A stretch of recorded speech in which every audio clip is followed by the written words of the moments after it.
अस्सलाम वालेकुम। Today the topic of discussion is test norms.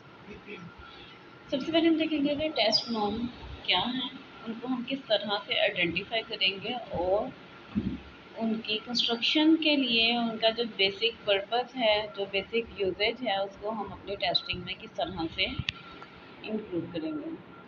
अच्छा जी, जो टेस्ट नॉर्म है वो हमारे पास टिपिकल स्टैंडर्ड होते हैं परफॉर्मेंस के, और वो परफॉर्मेंस किसकी है हमारे पास टेस्ट की, मीन्स के किसी भी टेस्ट की जो टिपिकल स्टैंडर्ड है उसकी परफॉर्मेंस को हम जब इस्टेब्लिश करते हैं एक बहुत बड़े ग्रुप के लिए और उसको हम एनालाइज करेंगे, आफ्टर डेट हम उनके स्कोर जो हैं उनकी एनालाइजिंग करेंगे, तो ये सारी चीज़ें, इनका जो रिज़ल्ट आउटपुट हमारे पास आएगी, ये सारी चीज़ें इंक्लूड करेंगी हमारी टेस्ट नॉर्म में। मीन्स के टेस्ट नॉर्म में हम परफॉर्मेंस देखते हैं किसी भी टेस्ट की और एक लार्ज नंबर ऑफ ग्रुप पे, और आफ्टर डेट हम उनको एनालाइज करेंगे। एनालाइजिंग किसकी करनी है, हमने स्कोर्स की।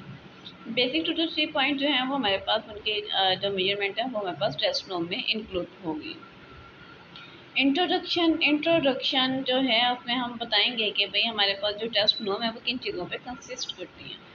सो एट फर्स्ट जो हमारे पास नॉर्म्स हैं उनके लिए हमारे पास डेटा होना चाहिए जो कि एक पॉसिबल वे में डिटरमिन किया जाए कि हमने जो भी इंडिविजुअल्स हैं या जो लोग टेस्ट को फिलअप करेंगे वो उनसे रेलिवेंट हो। ऐसा ना हो कि हमारे पास पॉपुलेशन जो है वो डिफरेंट हो और हमारा जो टेस्ट है, टेस्ट में जो हमने नॉर्म, जो हमारे बेसिक क्लूज ऐड हैं वो डिफरेंट हों। तो इन सारी चीज़ों के लिए ज़रूरी है कि हम अपने पॉपुलेशन के जो भी इश्यूज़ हैं, बेसिक और स्टैंडर्ड जो हमारे पास पॉइंट्स हैं, हम उन पर फोकस करें और उनके लिए रेलिवेंट जो डेटा है उसको प्रोड्यूस करें। आफ्टर डैट जो है इसको हम खुद भी कर सकते हैं। जो सब्जेक्ट है उसका रॉ स्कोर जो हमारे पास आएगा, उनके जो आंसरिंग मिल्स के फॉर्म को या हमारे जो टेस्ट है उसको फिलअप कर लेंगे, तो उसको हम मेजर करेंगे, उसकी एनालाइजिंग करेंगे और जो हमारे पास रिजल्ट आएगा आफ्टर डेट हम उसको कैटेगरी में डिवाइड कर देंगे। कैटेगोरियल जो डिवीजन है उसके बाद हम देखेंगे कि भाई हमारी जो पॉपुलेशन है वो किस लेवल पे लाई कर रही है हमारे पास। Types of the test norm क्या है, बेसिक 4 नॉर्म्स हैं हमारे पास। एट फर्स्ट जो है वो एज नॉर्म आ जाएगी, सेकंड हमारे पास आएगी ग्रेड नॉर्म, और थर्ड वन जो है वो हमारे पास परसेंटाइल नॉर्म है। आफ्टर डेट लास्ट जो है वो है स्टैंडर्ड स्कोर नॉर्म्स। सबसे पहले हम देखेंगे एज नॉर्म। एज नॉर्म जबकि हमें पता चल रहा है कि एज का वर्ड फैक्टर जो है वो इसमें इंक्लूड कर रहा है, तो एज नॉर्म जो है उसमें हमारी सोशल एक्सपेक्टेशंस आ जाएंगी और हमारे स्टैंडर्ड आ जाएंगे। मीन्स के with the passage of time और with the passage of era, as हमारे पास किन चीज़ों की रिप्रेजेंटेशन, उनकी प्रेजेंटेशन और हमारी जो डिज़ायर्ड स्टैंडर्ड हैं उसको किस तरह से फिलअप किया जाए, या जो इश्यूज़ हैं हमारे पास उस एरा से रिलेटेड उसको हम किस तरह से देखें और किस तरह से रिजॉल्व कर सकते हैं। तो एज नॉर्म में बेसिक हमारी सोशल एक्सपेक्टेशंस जो हैं वो लाई करेंगी। एज नॉर्म जो है उसको हम इंटेलिजेंट टेस्टिंग के थ्रू भी मेजर करते हैं। हमारे पास मेजरिंग हाइट, वेट और चिल्ड्रन, मीन्स के सोसाइटी में हमने मूव करना है। सोसाइटी में मूव करने के लिए ज़रूरी है हमारे पास कि आपके जो पीयर्स हैं ऑब्वियसली अगर आप उनमें जाते हो वो आपके स्टैंडर्ड की, आपकी क्लास, आपकी कैटेगरी के होंगे तो आप उसमें रिलैक्स फील करेंगे। अगर आप में क्लास डिफरेंस हो या आपका जो है जो सोशो इकोनॉमिक लेवल जो है वो ना मैच कर रहा, ऑब्वियसली आप डिप्रेशन में या अपने आप को इन्फीरियरिटी फील करवाएंगे। तो ज़रूरी है कि हमारे पास सोशल एक्सपेक्टेशंस जो हैं वो हमारे पास जॉब में भी हो सकती हैं, वो हमारे पास पेयरिंग में भी हो सकती हैं, वो हमारे पास हमारी जो है स्कूलिंग लेवल पे भी आ सकती हैं। हमारे दूसरे लोगों के साथ इंटरेक्शन जो है वो चीज़ भी काउंट करेगी। तो इन सारी चीज़ों को देखते हुए हमारी जो एज नॉर्म्स हैं एक कैटेगरी हमने बना दी कि इस लेवल, फॉर एग्जांपल जो चाइल्ड हैं उन लोगों के साथ क्या इश्यूज होंगे, हमारे पास एडल्ट लाइफ में एडल्ट लेवल पे क्या इश्यूज हो सकते हैं और उन तमाम इश्यूज को हम किस तरह से रिजॉल्व कर सकते हैं। इसी तरह से ओल्डर एज में या हमारे पास जो है किस तरह के इश्यूज हो सकते हैं, अगर वो इश्यूज हैं तो क्यों हैं और किस लिए हैं, किस लेवल पे हैं, किस सेवेरिटी डोमेन में वो लाई कर रही हैं, इन सारी चीज़ों के लिए हम रेफ़र करते हैं एज नॉर्म की। एक्सपेक्टेशंस जो हैं उनको रेलिवेंट किया जाए और उसको आप एक लेवल से एक्सीड ना करें, ताकि आपकी जो भी डिज़ायर्ड हैं या जिस लेवल पे हैं वो चीज़ें आपको इरिटेट ना करें। ग्रेड नॉर्म्स आ गए। ग्रेड ऑब्वियसली हमारे पास एक मीनिंग आ जाएगा कि ग्रेडिंग लेवल, लाइक ग्रेड 1 2 3 हमारे पास आ जाएगा, हम जिस लेवल पे लाइक कर रहे हैं ये सारी चीज़ें हमारे पास आ जाएगी। ग्रेड नॉर्म जो है इसको हम एजुकेशनल लेवल पे जो है वो यूज़ करते हैं, लाइक किसी का ग्रेड ए है, किसी का ग्रेड बी हो सकता है, सी हो सकता है, डी हो सकता है। ए में आए तो ए पॉजिटिव और ए नेगेटिव भी होगा, और बी पॉजिटिव बी नेगेटिव होगा, सी पॉजिटिव एंड सी नेगेटिव हमारे पास ऐसे ग्रेड्स जो हैं वो व्यू में आते हैं। ग्रेड नंबर जो है उनका जो स्टैंडर्ड स्कोर है और उनकी जो रेंज है वो किस तरह से रिप्रेजेंट कर रही है आपकी अचीवमेंट को। जब हम इसे एजुकेशनल लेवल में यूज़ करेंगे तो ऑब्वियसली हमारे पास किसी भी जो अचीवमेंट लेवल है उसकी रिप्रेजेंटेशन आ जाएगी। फॉर एग्जांपल अगर हम क्लास में टेस्ट लेते हैं, मंथली टेस्ट हैं, एनुअल टेस्ट है हमारे पास, तो उनमें स्टूडेंट की क्या परफॉर्मेंस है, वो किस लेवल पे लाई कर रहा है और क्यों कर रहा है, लास्ट लेवल उसका कैसा था, और फिर जो वो किस लेवल पे किस ग्रेड पे लाई कर सकता है, ये सारी की सारी जो चीज़ें हैं हमारे पास आएंगी ग्रेड नॉर्म में। और ऑब्वियसली हमें इससे अचीवमेंट का पता चलता है, तो हम इससे किसी भी इंसान की, किसी भी शख्स की फ्यूचर परफॉर्मेंस जो है उसको भी मेजर कर सकते हैं कि ये बंदा या बंदी अपने आप को फ्यूचर में किस लेवल पे, किस ग्रेड पे लेके जा सकता है। परसेंटाइल नॉर्म्स, थर्ड वन हमारे पास ये परसेंटाइल नॉर्म्स हैं। परसेंटाइल जो नॉर्म्स हैं वो हमारे पास नाउंस होती हैं। नाउंस मीन्स के उसको हम एक नॉर्मल कैटेगरी में लेके चल रहे होते हैं, उनका होना ना होना मीन्स के बहुत लिटिल डिफरेंस जो है वो आपको एक बड़ा जो है इम्पैक्ट से भी गुजार सकता है और किसी छोटे इम्पैक्ट से भी गुजार सकता है। न्यूट्रल भी आप इसे कह सकते हैं, लेकिन उसका इम्पैक्ट बहुत या तो मिनिमल लेवल पे होगा या आप उसको बहुत हाई लेवल पे इम्पैक्ट को फील करेंगे। और उसके साथ फॉर एग्जांपल हमारे पास जो हैं जी, अगर हमारे पास स्कोर, किसी का भी स्कोर जो है वो 50th परसेंटाइल पे है, तो हम उससे क्या रिप्रेजेंटेशन या क्या एक्सपेक्टेशंस रखते हैं। हम ये कहेंगे कि हमारे पास जो हाफ पॉपुलेशन है उनका जो भी रिज़ल्ट है वो हाफ है, मीन्स के वो उन लोगों के जैसा हैं जो अच्छा काम कर रहे हैं, और हाफ ऐसे लोग हैं जो कि सोसाइटी के या उस ग्रुप के अपोजिट वे में चले हैं, तो वो 50-50 हमारे पास स्कोरिंग आ जाएगी। इसी तरह से अगर 75th जो है हमारे पास परसेंटाइल वो आए या रिजल्ट आए, उसे हम क्या रिप्रेजेंटेशन जो है वो फर्स्ट कर सकते हैं। हम ऑब्वियसली यही एक्सपेक्ट करेंगे कि 57% जो हमारे पास जो स्कोरिंग आई है उसमें हमारे पास इतने लोग जो हैं जो ओवरऑल एवरेज के अकॉर्डिंग सिर्फ इतनी ही परसेंटेज है जिनका स्कोरिंग लेवल इससे बिलो है एक्चुअल स्कोरिंग से। और इसी तरह से 25th पे भी हम इसी तरह से रिप्रेजेंट करेंगे कि ओवरऑल जो स्कोरिंग है उसके अपोजिट इस तरह से हमारे पास रिजल्ट आ रहे हैं। नेक्स्ट है हमारे पास standard score norm. Next means के हमारे पास लास्ट जो नॉर्म है, fourth one, that is standard score norm. Standard score norm जो है वो मोर नाउंस होती हैं परसेंटाइल से ज़्यादा।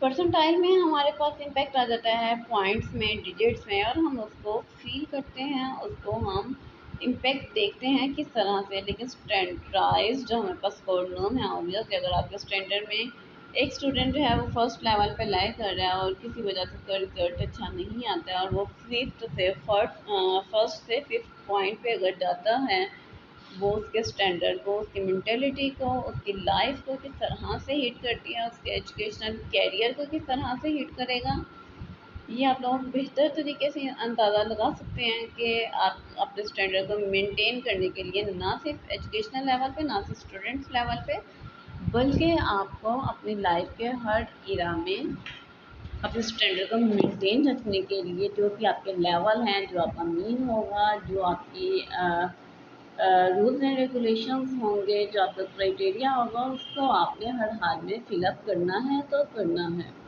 ये सारी चीज़ें जो हैं आपकी मेंटेनेंस पे इम्पेक्ट करती हैं, और ये परसेंटेज से ज़्यादा परसेंटाइल जो है वो ऑब्वियसली आपका समझ लीजिए जैसे एनुअल रिजल्ट हो गया या असेसमेंट के तौर पे आएगा, लेकिन स्टैंडर्ड जो है वो आपका सोसाइटल इंटरेक्शन पे भी इम्पैक्ट करता है।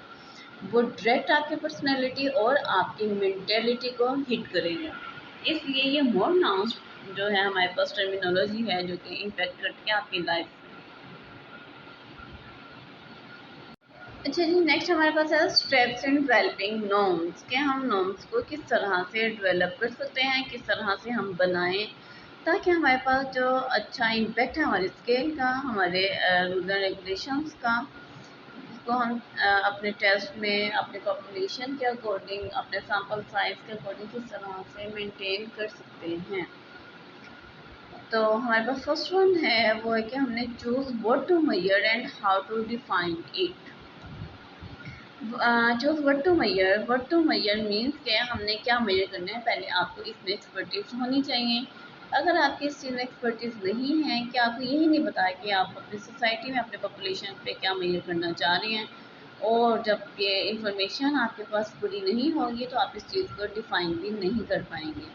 जब आपको इंफॉर्मेशन प्रॉपर होगी तो आप उसको डिफाइन भी अच्छे तरीके से कर पाएंगे और अच्छे तरीके से लोगों को, उनकी मेंटेलिटी को अपने वर्ड्स के थ्रू हिट भी कर पाएंगे, और आपके पास जो रिजल्ट हैं वो भी अमेजिंग रिजल्ट हैं वो आपके पास आएंगे। वो क्यों आएंगे? क्योंकि आपके पास एक प्रॉपर इंफॉर्मेशन है उस चीज़ की जो आप करना चाहते हैं। अगर आपके पास इंफॉर्मेशन ही इनकम्प्लीट है, प्रॉपर इंफॉर्मेशन नहीं है, आप खुद कंफ्यूज हैं, तो आप अपनी जो पॉपुलेशन है या लोग हैं उनको किस तरह से एक्सप्लेन करेंगे या उन्हें किस तरह से सेटिस्फाई कर सकते हैं।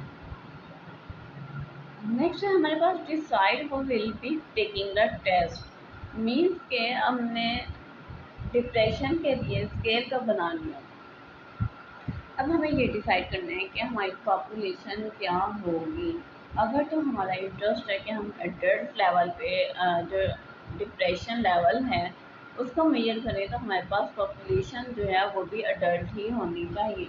अगर हम डिप्रेशन लेवल जो है उसको प्रोफेशनल पे यूज़ करना चाह रहे हैं, तो हमारे पास इतने प्रोफेशनल अवेलेबल होने चाहिए जो कि आपके टेस्ट को फिलअप कर सकें। अगर हमारे पास पॉपुलेशन और हमारा टेस्ट दोनों आपस में इंटरेक्ट पॉजिटिवली ना करें, अगर दोनों में तज़ाद आ जाए, तो आपके पास आपकी जो नॉर्म्स का रिज़ल्ट आएगा वो ज़ीरो पे चला जाएगा, क्योंकि आपकी जो नॉर्म्स हैं और आपके जो भी पॉपुलेशन है वो दोनों, आप उन दोनों की मेंटेलिटी आपस में मैच नहीं कर रही।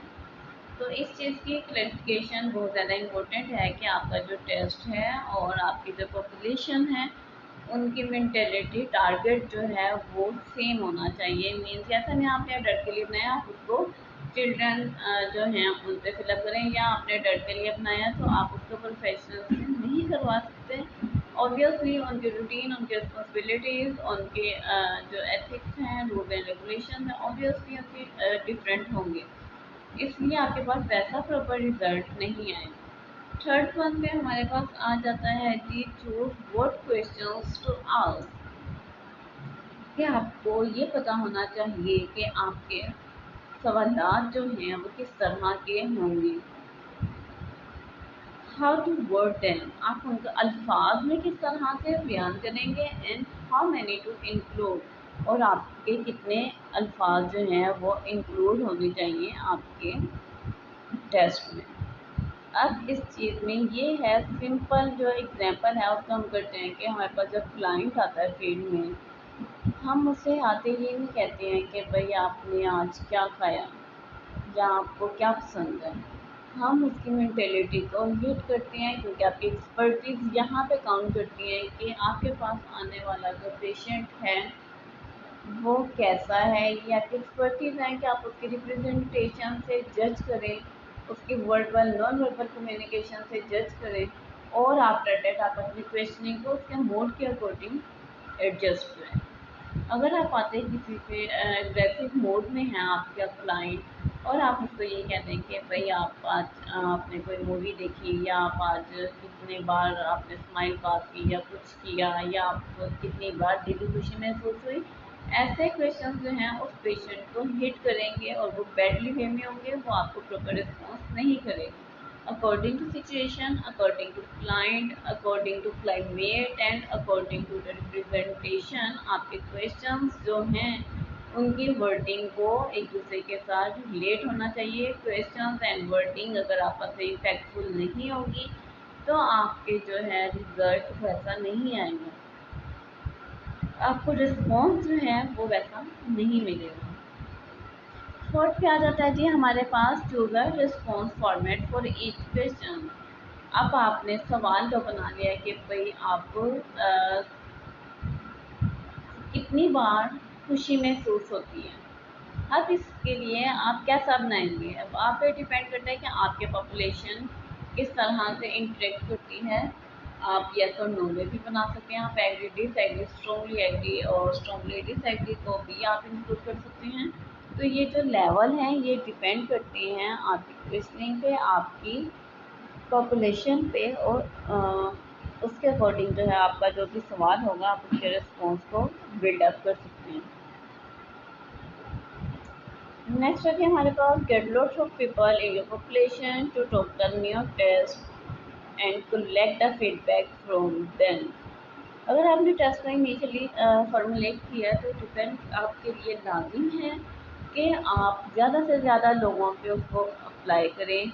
इम्प्लीमेंटेशन होगी तो आपके पास फीडबैक अच्छी आएगी। अगर इम्प्लीमेंटेशन ज़्यादा से ज़्यादा लोगों पे नहीं होगी आपके पास न्यू पॉइंट जो हैं वो मार्जिन ग्रुप में नहीं आएंगे, वो आपके पास हिडन वे में आपके टेस्ट को नेगेटिव वे में लीड करेंगे। तो किसी भी न्यूली डेवलप्ड कोई भी चीज़ हो हम उसको पहले एक स्टेज से एक जो टेस्ट फॉर्मुलेशन है हम उस स्टेज से उसको गुजार देते हैं। ये चीज़ें आपके टेस्ट की, आपके नॉर्म्स की, आपकी पॉपुलेशन की मेंटेलिटी को बहुत अच्छे और पॉजिटिव वे में हिट करती हैं। आपके पास में पॉइंट्स आएंगे, आपको पता चलेगा कि आपकी सोसाइटी में क्या चीज़ें और किस तरह की मेंटेलिटी के लोग एग्जिस्ट कर रहे हैं, उनके साथ इश्यूज़ कैसे हैं। उसके अकॉर्डिंग अगर आप उसमें चेंजेस करते भी हैं तो आपके लिए इफेक्टिव रहती है। नेक्स्ट है जी make changes to the test based on the feedback. जब आपके पास फीडबैक वो पॉजिटिव भी हो सकती है वो नेगेटिव भी हो सकती है। जैसे आपके पास फीडबैक आएगी आप उसके अकॉर्डिंग जो है अपने टेस्ट को चेंज कर लेंगे। फीडबैक जो है वो बहुत ज़्यादा इम्पोर्टेंट है आपकी नॉर्म्स आपके टेस्ट को, आपकी सोसाइटी में या आपकी पॉपुलेशन की मेंटेलिटी को बिल्डअप और मेंटेन रखने में। आपको पता चलेगा कि आप किन पॉइंट्स को डायरेक्टली हिट करें और किन क्लोज को आपने इनडायरेक्टली फॉर्म में हिट करना है। हर सोसाइटी हर कल्चर में आपकी जो नॉर्म्स हैं वो वेरी करेंगी। आप सेम नॉर्म्स को किसी भी कल्चर में सेम कल्चर में इम्प्लीमेंट नहीं करवा सकते। अच्छा जी नेक्स्ट उन्होंने कहा कि repeat step 5 and 6 as much as needed. Means के आप ज़्यादा से ज़्यादा लोगों पे फिलअप करवाएं और उनसे ये कहें कि वो फीडबैक दें। जब फीडबैक आ जाए तो आप उसके अकॉर्डिंग चेंजेस करते रहें। अब चेंजेस का हम यहाँ से अगर डीएसएम के साथ रिलेट करेंगे, डीएसएम जैसे 1 2 3 3 टीआर आपके पास 4 4 टीआर, फिफ्थ एंड अब फिफ्थ का भी टीआर है और 6 इन प्रोसेस है। अब क्या है ये चेंजेस क्यों होती है। हमारे पास जो लोग हैं उनके इश्यूज तो सेम होते हैं लेकिन जो कॉजेज हैं सम टाइम वो जो भी ट्रिगरिंग फैक्टर है वो चेंज हो जाता है। तो वो जब आप फीडबैक एक ही टेस्ट को बार बार अपनी पॉपुलेशन पे मॉडिफाई करके इम्प्लीमेंट करवाएंगे तो उनकी फीडबैक आएगी। फीडबैक के अकॉर्डिंग आपको पता चलेगा कि आपने किन पॉइंट्स को हिट करना है, किन टारगेट जो हैं उनको आपने ले डाउन करना है। तो इसलिए आप जितने लोगों से बार बार फिलअप करवाएंगे और उसको रिजॉल्व करेंगे वो चीज़ें ज़्यादा इम्पैक्टफुल रहती हैं। Compare the test to the other test and measure the similar opposite compare. जब हमारे पास हम सोसाइटी में कोई काम करते हैं ना हमारे पास बहुत सारे स्केल्स होते हैं। डिप्रेशन के देखने बैक के अलावा और भी बहुत सारे स्केल्स अवेलेबल होंगे। तो जब हमारे पास और हैं हमारे पास जब रिज़ल्ट आ जाएगा तो हम अपने टेस्ट के रिज़ल्ट को दूसरे टेस्ट जो हैं उनके साथ कंपेयर करेंगे, रिलेट करेंगे, देखेंगे कि आपकी जो स्टेटमेंट है उसमें कॉन्सेप्ट को किस तरह से रिप्रेजेंट किया गया है और जो दूसरे टेस्ट हैं उनमें आपकी जो भी कंप्लेंट्स हैं, जो ट्रिगरिंग फैक्टर हैं, जो कंसेप्ट हैं, उसको किस तरह से हिट किया गया। नेक्स्ट जो है वह है हमारे पास perform statistical analysis during the entire process to make sure that the test is reliable और वैलिड। नेक्स्ट जब आप ये सारा सीन कर लेते हैं तो हमारे पास स्टैटिस्टिकल जो मेथडोलॉजी है वो वजूद में आएगी। स्टैटिस्टिकल जो मेथडोलॉजी है, एनालिसिस है, उससे हमें पता चलेगा हमारा टेस्ट कितने परसेंट रिलायबल है और कितने उसके परसेंटेजेस जो हैं वो वैलिडिटी की तरफ मूव कर रही हैं। वैलिडिटी और रिलायबिलिटी को ही मेंटेन करने के लिए हमें जो डेवलपिंग नॉर्म्स हैं उनके ऊपर फोकस करना पड़ता है। तो ज़रूरी है कि आप इन सारी चीज़ों को रेगुलेशन में रखें। अगर इनमें स्टकनेस एग्जिस्ट कर जाए, रेगुलेशन जो है वो स्टॉप हो जाए, तो आपके पास जो रिज़ल्ट हैं वो प्रॉपर नहीं आएंगे। वो सिर्फ एक जनरेशन के रिजल्ट तक, उनकी इम्प्लीमेंटेशन तक महदूद या लिमिटेड रह सकती है। लेकिन आपके पास जो लेटेस्ट इश्यूज हैं, लेटेस्ट पॉइंट्स हैं, लेटेस्ट जो कंसेप्ट हैं, उनसे आप खुद को डिमिनिश कर लेते हैं। मीन्स कि आप उसको सेपरेट कर लेते हैं। जब आपने स्ट्रिक्टनेस को प्रेफरेंस देनी है तो आप अपने जो सोसाइटी में इश्यूज हैं उन पे फोकस, न्यूली और लेटेस्ट जो इश्यूज हैं उन पे फोकस कर मेंटेन नहीं रख पाते, या आपका उन पे फोकस होता भी है तो आप उसको प्रॉपर वे में नहीं लेके जाते, क्योंकि आपका टेस्ट उस वे में डेवलप ही नहीं है, ना ही उसमें कोई भी रिवीजन है। तो रिवाइज वर्जन इसलिए इम्पैक्टफुल रहते हैं क्योंकि वो अप टू डेट होते हैं। नेक्स्ट हमारे पास जो टॉपिक है वो है रिलेवेबिलिटी ऑफ द नॉर्म। मीन्स के नॉर्म को किस तरह से रेलिवेट करेंगे। इंट्रोडक्शन देखते हैं हम इसका। ऑन द जो हमारे पास नॉर्मेटिव स्कोर्स होंगे वो आपस में डिफरेंट हैं, डिफरेंस है तो वो किस तरह से हैं, उनमें ग्रुप डिफरेंस एग्जिस्ट कर रहा है तो किस लेवल पर ग्रुप डिफरेंस जो है वो एग्जिस्ट करेगा। डेरिवेटिविटी ऑफ द नॉर्म जो है वो एक बेसिक कॉन्सेप्ट की डिटर्मिनेशन है जो कि ग्रुप को रेलिवेट करते हुए उनकी इंफॉर्मेशन के अकॉर्डिंग जो कि हम चाहते हैं उस चीज़ को हमारे पास लेके आएगा। उन पॉइंट्स को जो हम which we want that we gain, means कि हम जो चाहते हैं हम उससे हासिल कर सकते हैं। इन सारी चीज़ों से कि हमने नॉर्म्स की रेलेबिलिटी जो है उसको फॉर्मुलेट किया।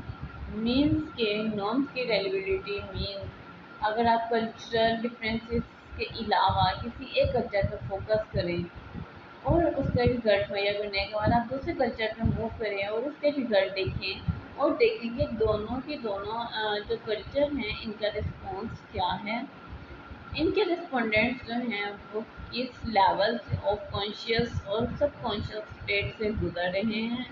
तो ये सारी चीज़ें आपके पास आ जाएंगी reliability of the Nom.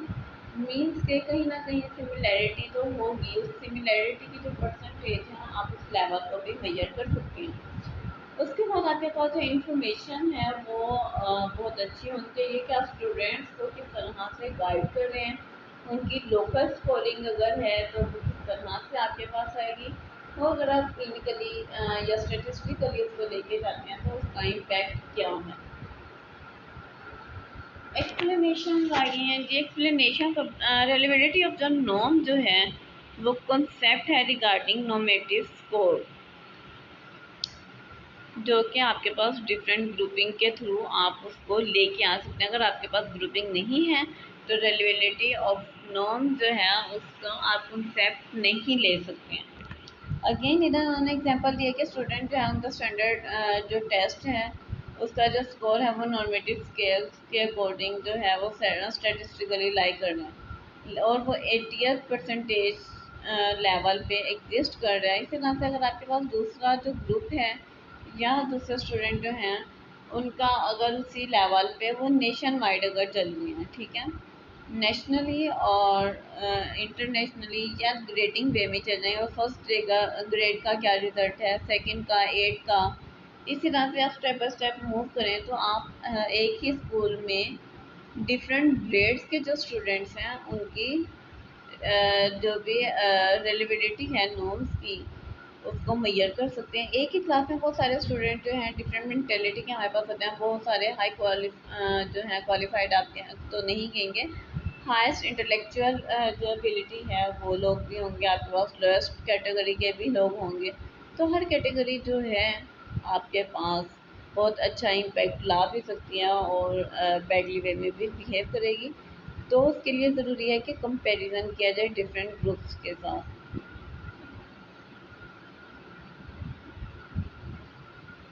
Cut off score क्या है? कट ऑफ स्कोर जो है उनको हम कब और किस तरह से यूज़ करते हैं, जब हमारे पास वैरायटी ऑफ सेटिंग होती है कि हम उस चीज़ को मैनेज करने में हेल्प आउट कर सकें। फॉर एग्जांपल आपके जो पर्सनल डिसीजंस हैं, आपको पता है कि हर चीज़ को आप किस तरह से मेंटेन कर रहे हैं या करेंगे, और अगर आप सेल्फ बेस पे मेंटेन कर रहे हैं तो उनको आप किस पॉइंट्स के अकॉर्डिंग एडजस्ट करते हैं। अगर आपके पास कट ऑफ स्कोर जो है वो बहुत ज़्यादा वसी पैमाने पे यूज़ हो रहा है इंफॉर्मेशन के लिए, तो उसके जो डेरिवेशन और अप्रोप्रिएट यूजेस हैं ऑब्वियसली वो स्कैटर्ड ना हो लीगली, साइकोमेट्रिक जो है वो उनकी मेंटेन रहे, और प्रोफेशनल लिटरेचर्स जो हैं वो भी लीड आउट ना करें। आपके पास प्रॉपर इंफॉर्मेशन होनी चाहिए कि आप कट ऑफ स्कोर को सेल्फ बेस पे और इंटीरियर और प्रोफेशनल वे में किस तरह से लेके चलते हैं।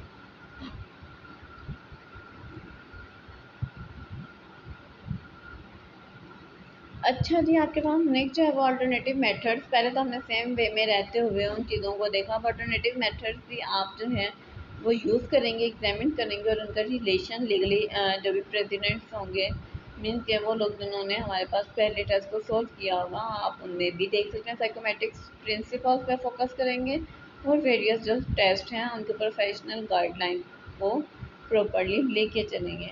Directions for the future research are suggested, means के आपने फ्यूचर में अपनी रिसर्च, हम जब रिसर्च करते हैं ना तो हम सबसे पहले हाइपोथेसिस बनाते हैं। हाइपोथेसिस जब आपके पास बन जाते हैं फिर आप रिसर्च क्वेश्चंस पे आते हैं। रिसर्च क्वेश्चंस और हाइपोथेसिस एक दूसरे के साथ बहुत इंटरलिंक्ड हैं, डिपेंडेंट भी हैं।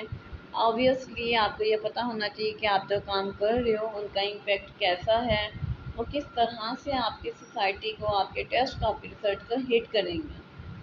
आफ्टर डैट जो है आप क्वेश्चन क्रिएट करते हैं कि अगर मैंने स्टूडेंट्स पे रिसर्च किया, उनका डिप्रेशन लेवल मेजर किया, तो आपके पास किस तरह का रिस्पॉन्स आ सकता है। आपके पास पॉजिटिव रिस्पॉन्स भी आ सकता है, आपके पास नेगेटिव रिस्पॉन्स भी आ सकता है। और अगर आपके पास पॉजिटिव रिस्पॉन्स आएगा तो आपके इंसाइट्स जो हैं उन पे फोकस करें, और अगर आपके पास नेगेटिव रिस्पॉन्स आ रहा है तो आपके पास कौन से इन्वायरमेंटल क्लूज और पर्सनल सेटिस्फैक्ट्री ट्रेड्स हैं जो कि उसके ऊपर इम्पेक्ट कर रही हैं। ये सारी चीज़ें जो है इंसान के एक्सपीरियंस, उसके जो है ऑब्जर्वेशंस पे डिपेंड करती रहती हैं। स्टैंडर्डाइज कट ऑफ स्कोर जो है वो आपके पास डिफरेंट कैटेगरीज में लाई करता है, और बेसिक यहाँ पे हम इसके 4 कैटेगरीज देखेंगे कि अगर आपने कोई भी टेस्ट सॉल्व आउट किया और उसकी स्कोरिंग 0 to 7 हुई तो आप उसको मिनिमल में लेके जाएंगे, और अगर आपकी स्कोरिंग 8 to 15 पे होगी तो आप उसको माइल्ड लेवल पे, और अगर 16 to 25 पे आ गया तो आप उसको मॉडरेट, और अगर अपवर्ड 63 और मोर देन 63 आपके पास आएगी तो आप उसको स्क्वायर लेवल पे लेके जाएंगे। मिनिमल लेवल मीन्स कि आपकी रिलेटिवली जस्ट नॉर्मल है, और अगर माइल्ड पे आ जाएगी तो मच बेटर देन नथिंग वाला सीन हो जाएगा। मॉडरेट पे आ जाती है कि कोई प्रॉपर रिस्पॉन्स नहीं कर रहा, और स्क्वायर पे आएगी तो आपको तब भी पता चल जाएगा कि आपके टेस्ट के जो रिस्पॉन्डेंट हैं उनका कट ऑफ स्कोर किस तरह से लीड कर रहा है। रिस्पॉन्स सेट मीन्स के आपके पास जो रिस्पॉन्सेज हैं आप उनकी सेटिंग अगर करते हैं तो वो किस वे में, किस तरह से करेंगे। सो देखते हैं कि रिस्पॉन्स सेट है क्या। रिस्पॉन्स सेट जो है वो रेफर करता है proclivity to response to the questions in a methodological way that is unconnected to their content।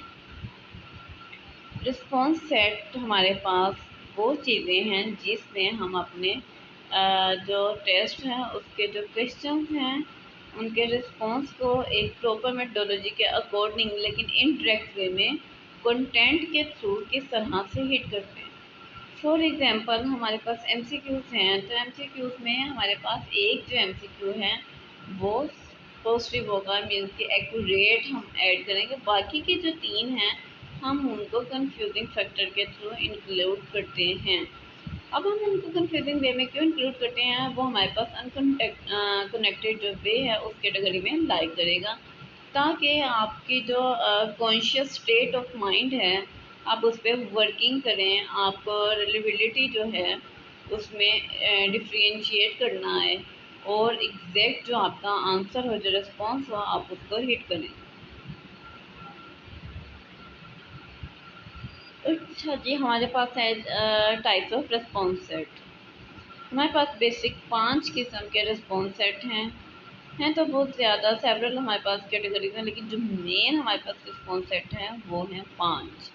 बाइसनेस of acquiescence, bias of social desirability, third one is bias of extreme responding, fourth one is bias to the middle random responding.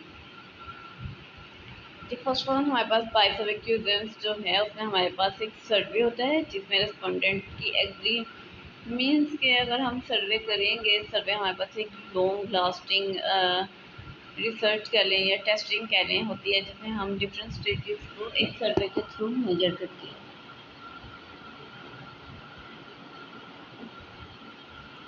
तो जब हम सर्वे करेंगे ज़रूरी है कि हमारे पास जो permission है हमारी जो एग्जामिनी है वो एग्जिस्ट करे, और उसके साथ हम क्लेम करेंगे हम जो भी इंफॉर्मेशन ले रहे हैं वो एक्यूरेटली रिप्रेजेंट उसको कर रहे हैं, वो किसी भी हमारे पास जो पर्सपेक्टिव है उसको दूसरे अल्फाज में भी एक्सप्लेन कर सकें।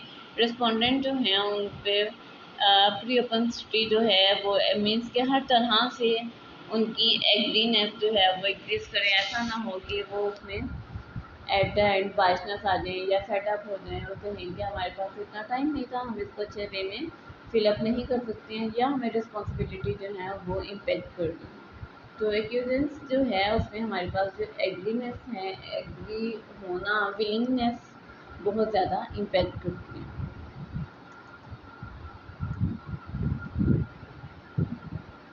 हमारे पास ये जो रिस्पॉन्स सेट है एक्यूजेंस रिस्पॉन्स बाइस, ये हमारे पास एक ऐसा इफेक्ट है क्वेश्चंस का, जब हम रिस्पॉन्स जो है वो अल्टरनेटिव वे में इंक्लूड करेंगे, हम उसकी वैलिडेटिंग जो है उसको मेजर करेंगे, तो हमारे पास ट्रबलनेस मीन्स कि हमारे पास हमें लगेगा कि चारों के चारों जो जो है वो बहुत ज़्यादा रेलिवेंट हैं, एक दूसरे से हिट कर रहे हैं, ये भी हो सकता है और वो भी हो सकता है। ये जो कंफ्यूजन है रेलिवेंस की, इन चीज़ों को आपकी एक्सपर्टीज और जब आप टू द पॉइंट मटेरियल के एडिक्ट होंगे, आप जो है उसके रिस्ट्रिक्टनेस पे रहने वाले इंसान होंगे, तो वो चीज़ें इम्पेक्ट करती हैं। अच्छा जी, नेक्स्ट अगर हम देखें कि हमारे पास जो सर्वे आइटम्स होती हैं वो बहुत लंबी और समटाइम एम्बिगियस हो जाती हैं, और जो हमारे पास परसेंटेज आती है हमारे जो रिस्पॉन्डर हैं वो उसमें फेडअप हो जाते हैं, और फेडअप होने के बाद हमारे पास अराउंड अबाउट 10 to 20% जो है वो चीज़ें जस्ट लेफ्ट पॉइंट पे हमारे पास लाई करेगी। बाइसनेस या बाइस of the social desirability means कि हमारे पास सोशली हम उसको इरेलीवेंट वे में ना लेके जाएं। The inclination of the respondent to answer questions in a way that will be seen positively by someone else means कि हमें ये नहीं होना चाहिए, या डिपेंडेंसी नहीं आनी चाहिए कि ये काम दूसरे ने किया और इसका उसके पास अच्छा रिजल्ट आया और इस अच्छे रिजल्ट की वजह से हम ये काम करें, या जैसे हमारे पास एडिक्ट्स हैं वो एडिक्ट्स फील्ड में किस तरह से जाते हैं। एट फर्स्ट वो उन्हें फ्री में प्रोवाइड करते हैं, जब वो फ्री में प्रोवाइड करते हैं वो उसकी हाइपर एक्टिविटी और उसकी जो बाउंड्री है उसको देखते हैं, उस बाउंड्री को देखते हुए उनमें ये एक एडिक्टनेस या डिपेंडेंसी स्टेट जो है वो लाई करती है और वो उसी के अकॉर्डिंग उसको लेके चलते हैं। जब वो चीज़ आपकी बॉडी में रेपिटेशन वे में या रेपिटेटिव वे में इम्पेक्ट करती है, इंडल्ज होती है, इन्वॉल्व होंगी, वो चीज़ें आपके मेंटेलिटी को हिट करेगी, मीन्स कि आप मेंटली स्टेबिलिटी जो है उसको मेंटेन नहीं रख पाते, और मेंटली स्टेबिलिटी अगर मेंटेन ना रहे तो इंसान डाउटनेस और वैननेस जो है उसमें एग्जिस्ट करता है, और ये चीज़ें जब इंसान की पर्सनैलिटी में आती हैं तो कन्फ्यूजन और डिपेंडेंसी जो है वो पीक लेवल पे मूव कर जाती है। जब ये चीज़ें पिक लेवल पे जाती हैं तो आपको वैसा रिस्पॉन्स नहीं मिलता है किसी भी काम में जैसा कि आप चाहते हैं या जैसा आपको चाहिए। और ये किस तरह से आपके पास वजूद में आते हैं कि रिस्पोंडेंट के जो आइडियाज़ हैं वो डाइवर्ट कर जाते हैं आपके कल्चर के साथ या उसमें रहने वाले लोगों के साथ। लाइक एक मिथ है कि काली बिल्ली जो है वो आपके रास्ते से गुजर जाए भाई, वो आप कुछ लोग कहते हैं कि वो अच्छा नहीं होता, वो उसका जो इम्पैक्ट है वो पॉजिटिव नहीं होता। और इसी तरह से और बहुत सारी मिथ्स हैं हमारे पास कि हमने विदाउट एनी कॉन्शियस और प्रेजेंट स्टेट के अकॉर्डिंग जस्ट इसलिए बिलीव करते हैं क्योंकि हमारे जो ओल्डर हमारे एंसेस्टर जो हैं उन लोगों का बिलीफ था, और उसी बिलीफ के साथ हम अपने आप को मोडिफाई नहीं करना चाहते हैं, अपने आप को मोडिफाई नहीं करना चाहते हैं, तो हमारे पास ऐसे मिसकंसेप्शन जो हैं वो वजूद में आ जाते हैं और हम उसको देख के थ्रू आउट द लाइफ जो है वो लीड करते हैं। Respondent will offer a socially acceptable answer में ऑब्वियसली जस्ट एक स्पेसिफिक आंसर चाहिए, लेकिन जब शक या डाउटनेस कन्फ्यूजन एग्जिस्ट करेगी, आप किसी भी एक आंसर पे रिलाई नहीं करते हैं, आपकी जो स्टेट ऑफ वेरीनेस है वो आपको इंटरप्ट करती रहती है। ये होगा तो ये इस तरह से हो सकता है, अगर ये इस तरह से होगा तो इसमें कौन कौन से फैक्टर जो हैं वो लाई करते हैं, उनका इम्पैक्ट ऐसा होगा। तो ये जो आगे से आगे कन्फ्यूजन है ये आपको आपकी जहानत को बंद कर देती है, आपके पास वैसे प्रॉपर रिजल्ट नहीं आने देती। बायसनेस ऑफ या बायस of the extreme responding. Bias of extreme responding जो है वो हमारे पास वो रिस्पॉन्स सेट हैं जिनमें रिस्पॉन्डेंट जो हैं बहुत जल्दी से उसको पिक करते हैं और सिलेक्ट कर देते हैं। मीन्स कि एक दफ़ा हमारी आइटम को या स्टेटमेंट को पढ़ा और उसका आंसर जो है वो फ़ौरन से मार्क कर दिया। This is a result of the respondent inclination to the answer in the extreme। Means के वो बंदा या वो बंदी या वो लोग जो कि हमारे टेस्ट का फिलअप कर रहे हैं वो सिचुएशन के साथ वो उस वर्डिंग के साथ या उस कंडीशन में बहुत ही फ्लो में रह चुके हुए हैं या बहुत ज़्यादा एक्सपर्टीज हैं या उन्होंने उन इश्यूज़ को बहुत अच्छी तरह से फील किया होगा। Even if they don't have an extreme perspective, Aldous उनका कोई बहुत ज़्यादा पर्सनल एक्सपीरियंस नहीं होगा लेकिन उनकी ऑब्जर्वेशन भी अच्छी हो सकती है, तो वो इस बेस पे भी रिस्पॉन्स कर देते हैं। The response might be classified as either positive और नेगेटिव। वो जो रिस्पॉन्स करें, फॉर एग्जांपल आप किसी बच्चे को कैंडी देते हैं, कुछ बच्चे फ़ौरन से झपट के पकड़ लेंगे और कुछ बच्चे जो हैं वो आपको इनकार करेंगे कि हमें नहीं चाहिए या हम ये नहीं लेना चाहते हैं। तो जो वो बच्चे और वो लोग जो फ़ौरन से रिसीव कर लेंगे और हाइपर एक्टिव या बहुत ज़्यादा अल्टरनेस जो है एक्टिवनेस वो शो करेंगे कुछ लोगों के लिए, और अकॉर्डिंग टू कल्चर वो आपको बहुत पॉजिटिव इम्पैक्ट भी लग सकता है। लेकिन यही पॉइंट, यही एक्टिविटी आप डिफरेंट कल्चर में जाएं, आपको फ़ौरन से फर्स्ट ग्लांस पे ही कोई बच्चा चीज़ पकड़ ले या बहस करे या बहुत ज़्यादा हाई कॉन्टैक्ट होते हैं, उस चीज़ को मजबूत समझा जाता है, वो आपके लिए अच्छा इम्पैक्ट नहीं रखती। तो ये सारी चीज़ें जो हैं आपके लिए अच्छी भी हो सकती हैं, बुरी भी हो सकती हैं। क्यों? क्योंकि कल्चर टू कल्चर ये चीज़ें वेरी करती हैं। रिस्पॉन्सेज जो आएंगे उनको हम जो है वो आंसर मिल के या रिस्पॉन्स कह रहे हैं, आप 1 to 5 की कैटेगरी जो है उसमें हम लेके चलते हैं। अगेन वही स्ट्रॉन्गली एग्री, एग्री और नॉर्मल या मॉडरेट, और आफ्टर दैट डिसएग्री या स्ट्रॉन्गली डिसएग्री, इस तरह की कैटेगरी में हमने ले जाते हैं और उनके रिस्पॉन्सेज हैं उसको मेजर करते हैं। बाइस टू द मिडल। बाइस टू द मिडल मीन्स के ऑपोजिट होता है बाइस ऑफ एक्सट्रीम। एक्सट्रीम लेवल में हम फ़ौरन से रिस्पॉन्स करें, लेकिन इसमें हम जो है वो कन्फ्यूजन का जो मादा है उसको देखेंगे और ये चीज़ें उन रिस्पॉन्सेज को इन्वॉल्व करेंगी कि रिस्पोंडेंट जो हैं वो पिक करें कि आपके सिलेक्शंस कैसे होनी चाहिए। जैसे हमने कह दिया मॉडरेट, तो मोस्टली जो लोग हैं उस लेवल पे ना कि अपनी राय पॉजिटिव और नेगेटिव वे में दें, बल्कि वो मॉडरेट लेवल पे पिकअप कर दें। तो बाइस टू द मिडल मीन्स कि आप बाइसनेस को क्रिएट ना करें। अगर आपकी सिचुएशंस, आपके जो भी ट्रिपिंग फैक्टर, आपके इश्यूज और आपके क्लूज पॉजिटिव और नेगेटिव में लाइक कर रहे हैं, तो आप सोसाइटल इम्पैक्ट के लिए उसको मॉडरेट लेवल पे हिट ना करें। अगर आप मॉडरेट लेवल पे हिट करेंगे तो वो चीज़ें आप कॉन्शियस को हिट करेंगी, आपकी नॉर्म्स, आपके टेस्ट, वैलिडिटी, उनके जो लाइबिलिटी, ईच एंड एवरीथिंग जो है उसको डिस्टर्ब कर देती है। Random responding involves the answering of the person with the little pattern of the deliberation. अच्छा जी, हमने देखा कि स्टूडेंट जो हैं ये इस वे को बड़ा इंजॉय करते हैं रैंडम रेस्पॉन्डिंग को। मीन्स के कुछ स्टूडेंट जो है वो जस्ट लेफ्ट साइड जो है उस तरह से रिस्पॉन्स करेंगे कि उनका जो भी आंसर है उन्होंने ये नहीं देखना कि वो रेलिवेंट है या नहीं।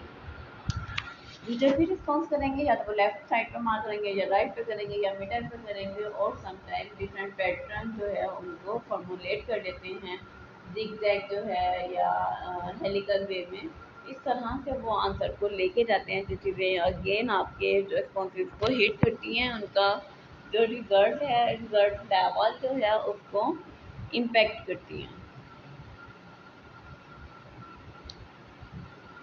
Interpretation of the test score. Interpretation हम किस तरह से करते हैं? इंटरप्रिटेशन जब हमारे पास कोई टेस्ट हमने बिल्डअप किया, उसको फिलअप करवा लिया, अब उसकी इंटरप्रिटेशन उसके स्कोर्स को लोगों ने किस तरह से फिलअप किया है। तो वो जिस तरह से फिलअप करेंगे, टेस्ट की कैटेगरी आ जाएगी हमारे पास, उनका फिलिंग वे आ जाएगा, स्कोरिंग आ जाएगी। उस स्कोरिंग को एनालाइज करेंगे तो हम कैटेगोरियल वे में मूव कर जाएंगे। हम देखेंगे किस लेवल पे, किस ग्रेडिंग नॉर्म पे वो लाई करनी है। तो ये जो हमारे पास interpretation of the test score है, ये बेसिकली 3 वे में होती है। एक तो हमारे पास जो टेस्ट आएंगे वो हैं norm reference test. Norm reference test जो हैं उसके बाद हम देखेंगे फॉर्मेटिव टेस्ट आ जाएंगे हमारे पास। फॉर्मेटिव के बाद समेटिव टेस्ट एग्जिस्ट करेंगे। नॉर्म रेफरेंस टेस्ट जो है वैसे टेस्ट हैं जिनमें जो स्कोर है उनको इंटरप्रिटेशन जो है वो कंपैरिजन के थ्रू की जाती है किसी भी ग्रुप के स्कोर के साथ। हम ग्रुपिंग कर देते हैं, हम कहते हैं कि भाई आपका जो स्कोर है हम इसको ग्रुप ए के स्कोर को ग्रुप बी के स्कोरिंग के साथ मैयर करेंगे, कंपेयर करेंगे। आफ्टर दैट फॉर एग्जांपल हमारे पास थर्ड ग्रेड का जो स्टूडेंट है उसकी जो अचीवमेंट है वो अचीवमेंट टेस्ट है उसको हम प्लेस करेंगे और उसका हम देखेंगे कि वो किस परसेंटाइल पे भी मूव कर रहा है, उसकी परसेंटाइल परफॉर्मेंस कितनी है।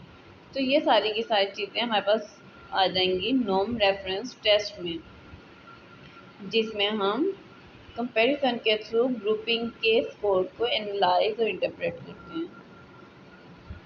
फॉर्मेटिव टेस्ट आ जाएंगे। फॉर्मेटिव टेस्ट जो हैं वो इंटरप्रिटेशंस हैं जिसमें हम फोकस करेंगे इंडिविजुअल परफॉर्मेंस को और उनके कंपोनेंट जो कि उस कोर्स में उस टेस्ट में अवेलेबल होंगे।